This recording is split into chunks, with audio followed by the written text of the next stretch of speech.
কর্মবিরতিতে পুলিশি বাধার প্রতিবাদে দ্বিতীয় দিনের মতো কর্মবিরতি পালন করছেন শিক্ষকরা। এতে বন্ধ রয়েছে ক্লাস, পরীক্ষা সহ শ্রেণী কার্যক্রম।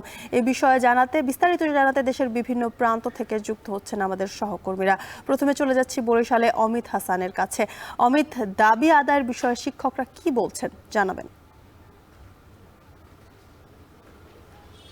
জ্যোতিকা, একটু জানিয়ে রাখি, আজকে দ্বিতীয় দিনের মতো শিক্ষকদের যে কর্মবিরতি সেটি কিন্তু চলমান রয়েছে এবং শিক্ষকরা বলছেন যে ঢাকায় তাদের শিক্ষক সহকর্মীদের উপর যে হামলা ঘটনা ঘটেছে সেই হামলার প্রতিবাদ তারা করছেন এবং একই সাথে তাদের যে দাবিগুলো রয়েছে, বিশেষ করে বাড়ি ভাড়া 20% বৃদ্ধি এবং চিকিৎসা ভাতা যেটি আরও 500 টাকা বাড়িয়ে 1500 টাকা করণ এবং যে অন্যান্য যে বার্ষিক ভাতা সেটিও কিন্তু বৃদ্ধির দাবি করছেন এবং এই দাবি যতক্ষণ পর্যন্ত প্রজ্ঞাপন আকারে জারি করা না হবে ততক্ষণ পর্যন্ত কিন্তু তাদের এই কর্মবিরতি চলমান থাকবে এবং তারা ক্লাসরুমে ফিরবেন না বলে হুঁশিয়ারি দিয়েছেন। এবং এই যে কর্মবিরতি পালন করছেন এ সময় কিন্তু ক্লাস, পরীক্ষা সবকিছুই বন্ধ রয়েছে এবং শিক্ষার্থীরা বলছেন যে তাদের যে ক্লাস আসলে বন্ধ থাকছে এতে কিছুটা সমস্যায় তারা পড়ছেন, কেননা প্রতিদিনই সকালে তারা আসছেন কিন্তু ক্লাস না করেই ফিরে যাচ্ছেন এবং শিক্ষকরা কিন্তু সকালে যথাসময়েই স্কুলে প্রবেশ করছেন এবং তারা আসলে যে শিক্ষক মিলনায়তন রয়েছেন সেখানে অবস্থান করছেন, ক্লাসরুমে যাচ্ছেন না। তবে এই বিএম স্কুলে রয়েছে আমরা এই মুহূর্তে। বিএম স্কুলে আমরা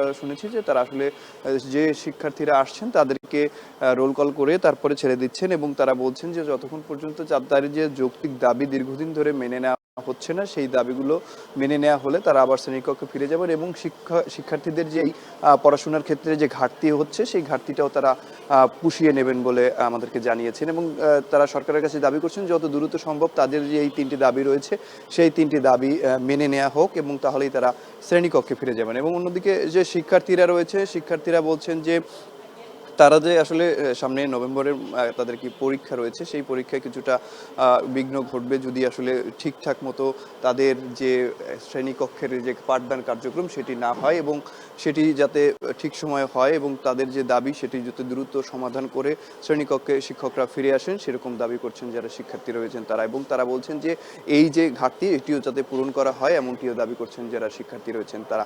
তো সব মিলিয়ে বলা যায় বরিশালে যে বেসরকারি বিদ্যালয়গুলো রয়েছে সেগুলোতে কর্মবিরতি পালন করছেন শিক্ষকরা। দাবি পূরণ না হওয়া পর্যন্ত এই কর্মবিরতি চলমান থাকবে। তো বরিশাল থেকে এই ছিল আমার কাছে সর্বশেষ। জ্যোতিকা, ধন্যবাদ অমিত। এ বিষয়ে আরও জানাতে কুষ্টিয়া থেকে আমাদের সাথে যুক্ত হয়ে আছেন পলাশ।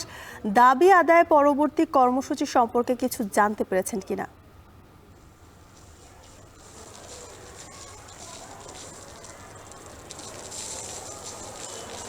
জ্যোতিকা, কুষ্টিয়ার আমি এই মুহূর্তে রয়েছে কুষ্টিয়া হাই স্কুলে। তো এখানেও কিন্তু এখানে কিন্তু শিক্ষকরা কিন্তু তাদের যে কর্মবিরতি সেটি কিন্তু তারা পালন করছেন। তারা বলছেন যে ঢাকায় তাদের যে শিক্ষকদের উপর হামলা প্রতিবাদ তারা কড়া হুঁশিয়ারি দিচ্ছেন। তারা বলছেন যে আরো কঠোর কিন্তু তাদের যে দাবি না মানা হলে আরো কঠোর কর্মসূচি সেটি আসলে তারা দিবেন।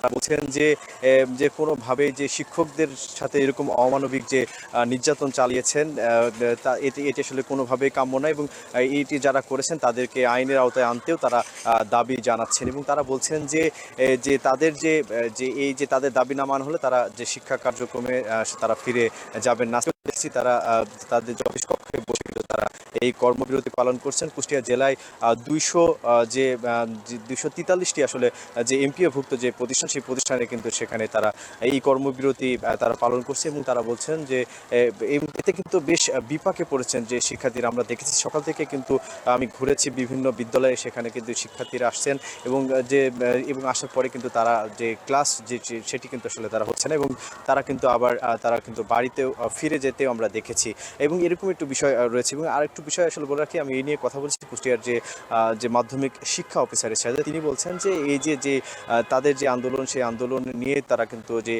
যে শিক্ষা মন্ত্রণালয়ে তারা কিন্তু জানিয়েছেন এবং তারা জানাচ্ছেন যেন দ্রুতই যেন এই সমস্যার সমাধান হয়, এটিও আসলে তিনি আসলে দাবি করছেন। এই ছিল আমার কাছে কুষ্টিয়া থেকে। ধন্যবাদ পলাশ। এই বিষয়ে আমরা একটু নওগাঁর খবর জানবো। আব্বাস, নওগাঁর কতটি বিদ্যালয়ে কর্মবিরতি চলছে এবং অভিভাবকরাই বা কি বলছেন জানাবেন।